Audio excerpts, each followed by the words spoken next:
মুসা আলাইহিস সালামের কাছে সর্বপ্রথম যে ওহীটা নাজিল হলো, সে ওহীটা কি ছিল? আল্লাহ রাব্বুল আলামিন হযরতে মুসা আলাইহিস সালামের কাছে প্রথম যে ওহীটি নাজিল করলেন তা ছিল ইন্নানি আনাল্লাহ লা ইলাহা ইল্লা আনা ফা'বুদনি ওয়া আকিমিস সালাতা লিযিকরি। ইন্নানি আনাল্লাহ, নিশ্চয়ই আমি আল্লাহ। সুবহানাল্লাহ। মুসা আলাইহিস সালাম আগুন দেখছিলেন এবং ওই যে মাদায়েন থেকে আসছেন, সাথে বউ আছে, বাচ্চা আছে, পথ হারায় ফেলেছেন, অন্ধকার, দেখছেন দূরে আলো, তো মনে করেছেন ওটা আগুন। তিনি বলেছিলেন যে তোমরা অপেক্ষা করো, আমি ওখানে যাই দেখি ওখান থেকে আগুন আনতে পারে নাকি, অথবা এই আলোর দিয়ে আমি কোনো পথও পেয়ে যেতে পারি অন্ধকারের মধ্যে। ফালাম্মা আতাহা, যখন তিনি ও কাছে গেলেন, নুদিয়া ইয়া মূসা, ওখান থেকে আওয়াজ এলো ইন্নী আনা রাব্বুক ফাখলা'না আলাইক। ও মূসা, এটা আগুন টাগুন কিছু না, আমি তোমার রব, জুতা খুলে এই ময়দানে বসো, আমি তোমার আল্লাহ। সুবহানাল্লাহ। মূসা আলাইহিস সালামকে আল্লাহ তাআলা বললেন, নিশ্চয়ই আমি আল্লাহ, আমি ছাড়া কোনো ইলাহ নাই, আমি ছাড়া কোনো আইনদাতা নাই, বিধানদাতা নাই। ফা'বুদনি, অতএব আমার ইবাদত করো। ওয়া আকিমিস সালাতা লিযিকরি, আর আমাকে স্মরণ করার উদ্দেশ্যে নামাজ কায়েম করো। এই নামাজ আদায় করা মুসলমানদের জন্য অবশ্য পালনীয় কর্তব্য। নামাজ হচ্ছে ঈমান থাকা এবং না থাকা।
আল্লাহকে দেখতে পাচ্ছ, কিন্তু এই ধারণা করা সকলের জন্য আদৌ সম্ভব নয়।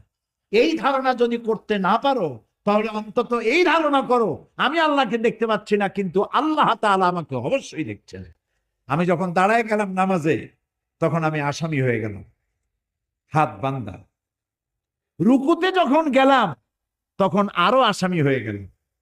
যখন সেজদায় গেলাম, তখন আমার আমিত্ব বলতে, আমার নিজস্ব বলতে, আমার অহংকার মাটির সাথে মিশাইয়া দিলাম। আল্লাহু আকবার। এর এক সেজদা হাজারো সেজদার চাইতে দামি, যদি সেই সেজদাটা সেজদার মতো হয়। আমি এ কথা আরো আপনাদের সামনে বলেছি, মনে আছে কিনা জানি না। নাক আর কপাল, এই দুইটা হলো, কপালটা হলো সৌভাগ্যের প্রতীক, নাকটা হলো সম্মানের প্রতীক। আমাদের পিরোজপুরের উদ্যোগে লোকেরা বলে, ভাই আমার তো নাক কাটা গেছে। কেন নাক কাটা গেল? ছুরি দিয়ে কাটছে না দাও দিয়ে? আসলে ছুরি দিয়েও কাটে নাই, দাও দিয়েও কাটে নাই। মেয়েতে এমন এক কাম করছে, ছেলেতে এমন এক কাম করছে, লজ্জায় আমার নাক কাটা গেছে। এই ধরনের উপমা কি সিলেটে আছে? আবার লোকেরা বলে, ভাই আমার তো কপাল পুড়ছে। কিসে পড়লো? বিদ্যুতের আগুনে না চুলার আগুনে? এটা বলে ব্যবসায় যে পুঁজি খাটাইছিলাম, আমও গেছে সালাও গেছে, লাভ করতে পারি নাই, আমার কপাল পুড়ছে। বলেন এরকম কথা? তাহলে কপালটা হলো ভাগ্যের প্রতীক, আর নাকটা হলো বলেন ইজ্জতের প্রতীক। আমরা যদি আমাদের ভাগ্য খুলতে চাই, সৌভাগ্য যদি আনতে চাই, আমার কপাল যদি খুলতে চাই, আর আমার মর্যাদা যদি বাড়াতে চাই, তাহলে দৈনিক 5 বার নাক আর কপাল দিয়ে মাটির উপরে আল্লাহকে সেজদা দেন। আল্লাহকে সেজদা দিবেন, আপনার মর্যাদা বাড়বে, ভাগ্য আল্লাহ তাআলা খুলে দিবে। 3 লক্ষাধিক মসজিদ বুকে ধারণ করে ধন্য 56,000 মাইলের দেশ বাংলাদেশ। এদেশের মানুষ ফজরের আজান শুনে ঘুম ভাঙে, ফজরের নামাজ পড়ে, এশার আজান শুনে নামাজ পড়ে ঘুমাতে যায়। আল্লাহু আকবার ধ্বনি চতুর্দিকে আওয়াজ আসে। আপনি মসজিদে আজান হচ্ছে, আর আজান শুনে আপনি যদি বাড়িতে নামাজ পড়েন, তো আপনার নামাজ কবুল হওয়া নিয়ে সন্দেহ রয়েছে, কবুল হবে কিনা সন্দেহ রয়েছে। জামাতে নামাজ পড়া বাধ্যতামূলক, ওয়াজিব। একজন সাহাবী অন্ধ, তিনি বলেছিলেন, ইয়া রাসূলুল্লাহ, আমি তো অন্ধ মানুষ, আমার জন্য কি এই হুকুম? রাসূলুল্লাহ জিজ্ঞেস করলেন, তুমি কি আজান শুনতে পাও? তিনি জবাব দিলেন, হ্যাঁ, আমি আমার বাড়িতে বসে আজান শুনতে পাই। রাসূলুল্লাহ বললেন, জবাব দিও, তার মানে তোমাকেও মসজিদে আসতে হবে। একজন অন্ধের জন্য জামাতে মসজিদে যাওয়া থেকে রুখসত পেল না, সো কলারা কি রুখসত পাবে? আরো কঠিন হাদিস শুনুন। কি হাদিস? কঠিন হাদিস। নবী করিম সাল্লাল্লাহু আলাইহি ওয়াসাল্লাম বলেছেন, মসজিদে আজান হয়েছে, আজান শোনার পর যে ব্যক্তি বাড়িতে বসে নামাজ আদায় করে, ওই বাড়িতে যদি নারী আর শিশু না থাকতো, আমি হুকুম করতাম আগুন দিয়ে জ্বালায় দাও। বাড়ির মহব্বতেই তো বাড়িতে নামাজ পড়তেছো, মসজিদে আসো, জামাতে নামাজ আদায় করো, মুসল্লিদের সাথে মহব্বত পয়দা হবে, আর জামাতে নামাজ পড়ার মজাই আলাদা। সুবহানাল্লাহ। পড়ে দেখেন, অভ্যাস করেন, অভ্যাস করেন। বাড়ির পাশের মসজিদে যাবেন, আর ফজরের নামাজের পর আপনি যখন ফজরের নামাজের আজান হবে, আপনি উজু করে বেরিয়ে মহল্লা দিয়ে যখন মসজিদের দিকে যাবেন, আসসালাত আসসালাত, ও ভাই নামাজের আজান হয়ে গেছে, ওঠো ভাই ওঠো, কে ঘুমায় আছে, ওঠো নামাজের জন্য চলো। সাহাবায়ে কেরাম এভাবে ডাকতে ডাকতে যাইতেন মসজিদের দিকে। এরকম করতেন না যেমন আমাদের দেশে কোনো কোনো এলাকায় মসজিদে আজান দেওয়ার পর বলে, আর মাত্র জামাতের 5 মিনিট বাকি আছে। এখানে এরকম হয় নাকি? আল্লাহ মাফ করুক, বলেন আমি। বিদআত। আজানের গুরুত্ব কমায় দেওয়া হয়। মসজিদে নামাজের জন্য শুধু আজান। আজান এবং নামাজ আল্লাহ রসুলের কথা ছাড়া এখানে অন্য কোনো কথা হতে পারে না, অন্য কোনো মাইক দিয়ে অন্য কোনো ডাকা হবে না। এমনকি এক লোকের উঠ হারাইছিল, তারপরে সে উঠ ঘোষণা দিয়েছিল মসজিদ থেকে চিৎকার করে, উঠ হারায় গেছে, উঠটা পাওয়ার জন্য। রাসূলুল্লাহ জিজ্ঞেস করলেন, কি হচ্ছে? বললো যে উঠ কথা বলেছি, এই জুলাই সনদ আমরা অক্ষর করে বাস্তবায়ন করবো এবং এই ভোটের আগে যেমন টিকিট ধরে দিচ্ছিল আমাদের মা বোনদের, আমি ভোটের আগে একটা খারাপ করে কথা বলেছিলাম, আমার বউ কবির বউ, ওই রাজাকের বউ, কেশি রাজের বউ, সবাই মনে মনে দেখা যাচ্ছে আমাদের না বুঝে ভোট একটা পাল্লাই দিয়েছে। এত লোক এই মানুষের নাই বলো, পুরুষ মানুষের লোক, তো পুরুষ মানুষের হিউম্যানটা শক্ত, ওই চোখে পা দিইনি। এই এই বিক্ষোভকে, এই ভক্তদের এই চোখে পা দিইনি। যাদের জোট করেছিল, দল করেছিল এবং এই সাইনবোর্ড ভেঙেছিল, এটা কি বর্ষাবাসী জানেন? জানেন ওনাদের জন্মে তাদের আসার ছিল এই মতটা ছিল 1971 আর এই পাড়া ওই পাড়া পরিবেশের রাজাকার আলবেতররা কারণের সাথে করে যদি ঠিক হয় 1971 আমাদের জন্ম ওনাদের সেই থেকে স্বীকার করে আমরা 15 বছর রাজপথে ছিলাম। আমাদের মতো যাদের চুল থেকে ভিজে হয়ে গেছে তাদের ছাড়েনি। এই ফ্যাসিস্ট হাসিনা আমাদেরকে জেলে পাঠিয়েছে, আমরা কারামুক্ত হয়েছি। কিন্তু ওনারা কি করেছেন? ব্যান করেছিল 72 সালে, আবার কি করেছে 73 সালে দালাল আইন বাতিল করে বিচার হতে দিয়ে দাদা কারাল করতেছে। কিন্তু জামাতে রাজনীতি নিষেধ করেছে। এই দেশের সিপাহী জনতা বিপ্লব করে এই দেশের চরম দুর্যোগ মুহূর্তে তখন মানুষ খাবারের বদলে বমি খেত, তখন মানুষ কাপড়ের বদলে দাম করত। সেই সময় এই দেশের পতন হয়েছে। পতনের পর শেষ মুজিবের পররাষ্ট্রমন্ত্রী সে ক্ষমতা দখল করেছে, সে ছিল রাষ্ট্রপতি। নিজের ক্ষমতায় আবার তার এক দশক খালেদ মোশাররফ এই আওয়ামী লীগ ক্ষমতায় আনার জন্য 3রা নভেম্বর 1975 সাল ঢাকায় মিছিল করেছে শেখ মুজিবের ফটো মুখে দিয়ে। এই দেশের মানুষ, এই দেশের পুলিশ, এই দেশের আর্মি, এই দেশের আনসার, এই দেশের জনতা সকলে বুঝেছে কমেন্ডকরা রাস্তায় নেমেছে ক্ষমতা কুক্ষেপতা করার জন্য। অবস্থায় ছিল এই 25 বদলা ইউনিয়ন পরিষদ নির্বাচন সর্বশেষ নির্বাচন অনুষ্ঠিত হয়েছিল। 2011 সালের পরে নির্বাচন অনুষ্ঠিত হয়নি। 2016 সালে একটি নির্বাচন অনুষ্ঠিত হওয়ার কথা ছিল। নির্বাচনী প্রচারণা যখন আমরা চালিয়ে যাচ্ছিলাম তখনই সময় যে চেয়ারম্যান ছিলেন তিনি একটি অপকৌশল অবলম্বন করে মহামান্য হাইকোর্টে একটি রিট দায়ের করে এবং সেই রিটের কারণে নির্বাচনটি স্থগিত হয় মাত্র 5 দিন আগে। যেখানে মেম্বার চেয়ারম্যান প্রার্থীরা প্রচারণা চালিয়ে যাচ্ছিল, সেই প্রচারণা থেকে মানুষ নির্বাচন থেকে বাধ্য হয়ে স্তম্ভিত হয়েছিল সেই স্থগিত হওয়ার কারণে। সম্মানিত উপস্থিতি, 2011 সালে যে নির্বাচনে অংশগ্রহণ করেছিলাম, সামান্য কিছু ভোটের ব্যবধানে আমাকে পরাজিত দেখানো হয়েছিল। 2016 সালে যে নির্বাচন অনুষ্ঠিত হওয়ার কথা ছিল, সেই নির্বাচনে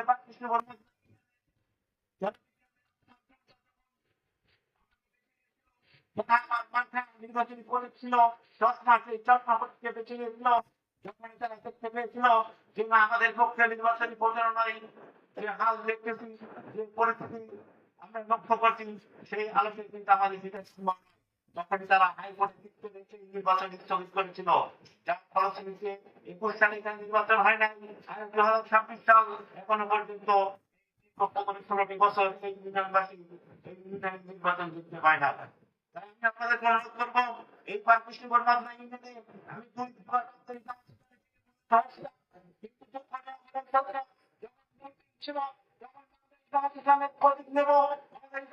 মনোনীত প্রার্থী হবো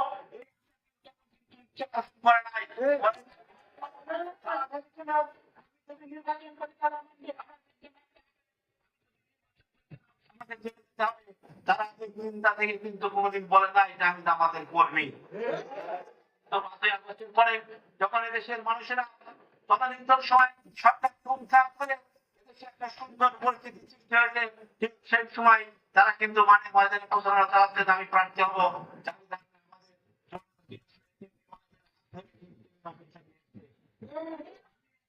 অত্যন্ত ভয়াক্রান্ত মনে ছিলাম যে কি করবো, নির্বাচন থেকে সরে দাঁড়াবো কি নির্বাচন করবো। যখন দেখলাম পাকিস্তান মধ্যে ইউনিয়নের গ্রামের অত্যন্ত অঞ্চলের নেতা যাচ্ছে এবং আমাকে অনুরোধ করছে তোমার টাকা পয়সা খরচ করা করবো, তুমি কাজ করতে থাকো, তুমি নির্বাচন করবো বলো, তাহলে অবশ্যই এই জয়ের মালা তোমারই আসবে।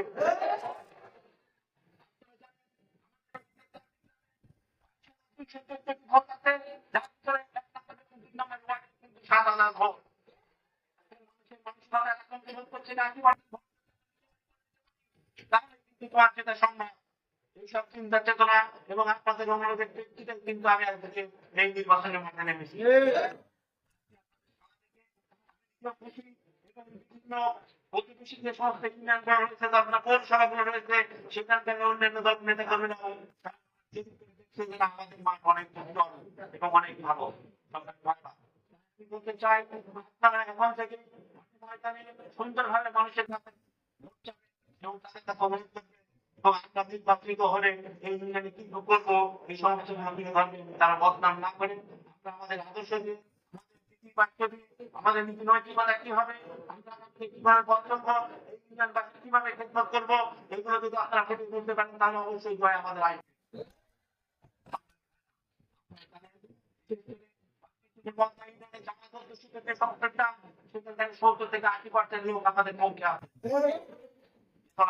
মানুষের ভিতরে একটা মানসিকতা রয়েছে যে না আমাদের বোঝা যাচ্ছে যখন আমরা ভালো করতে পারছি তাহলে আমাদের পাশে আসার মতো কোনো লোক থাকবে না।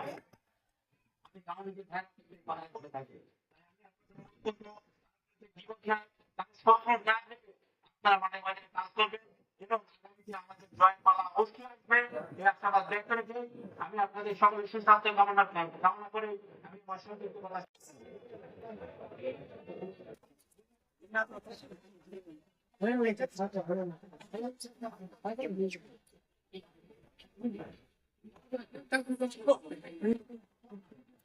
সাংবাদিক সাহেব কি অবস্থা? ভালো আছে? এটা গাড়ি না করলে এলাম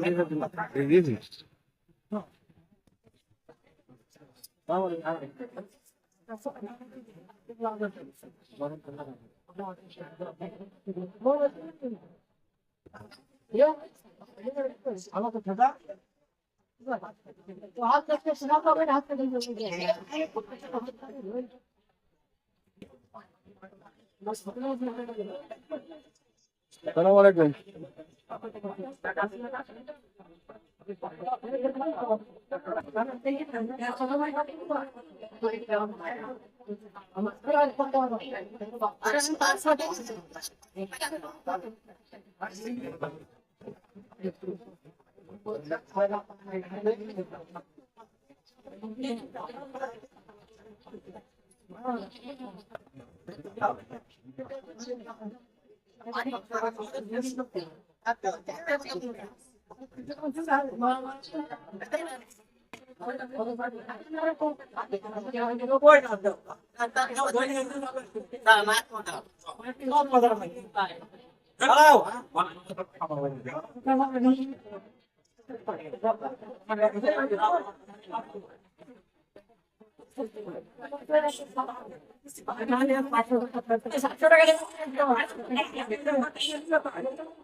এ বিষয়ে নয়মেল বাজারের আজকের হাটের দায়িত্বরত শফিক ভাইকে আমরা কিছু হাটের সম্পর্কে, ছাগলের হাটের সম্পর্কে কিছু জানতে চাবো।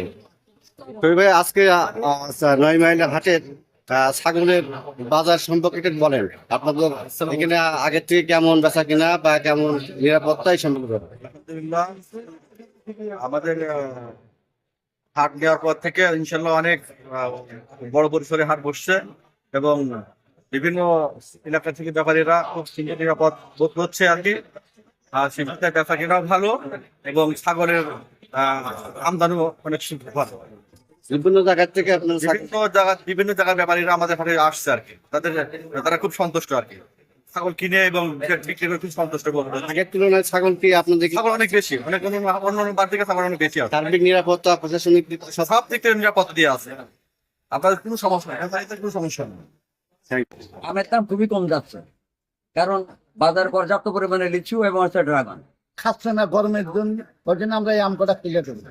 আগেও বেচেছি আপনার 1800 টাকা 2000 টাকা পর্যন্ত আম বিক্রি করি। আমের দাম খুবই কম যাচ্ছে, কারণ বাজার পর্যাপ্ত পরিমাণে লিচু এবং হচ্ছে ড্রাগন, এর জন্য আমের দাম খুব কম। আমের দাম হচ্ছে সর্বোচ্চ 1000 টাকা, হ্যাঁ 800 700 এরকম দাম আছে। আর এই ড্রাগনের দাম একেবারে কম, ড্রাগন দাম হচ্ছে 80-90 টাকা কেজি, এই জন্য আমের দাম কম। এই ড্রাগনটা আর আছে লিচুটা কমে গেলে তখন আমের দাম বাড়বে, আমাদের সম্ভাবনা। আমের দাম কমে যে বললাম না, লিচু পর্যাপ্ত পরিমাণে লিচু বাজারে, এর গাছে আম পেকে যাচ্ছে বেশি, এর কারণে আম আছে দাম কম যাচ্ছে।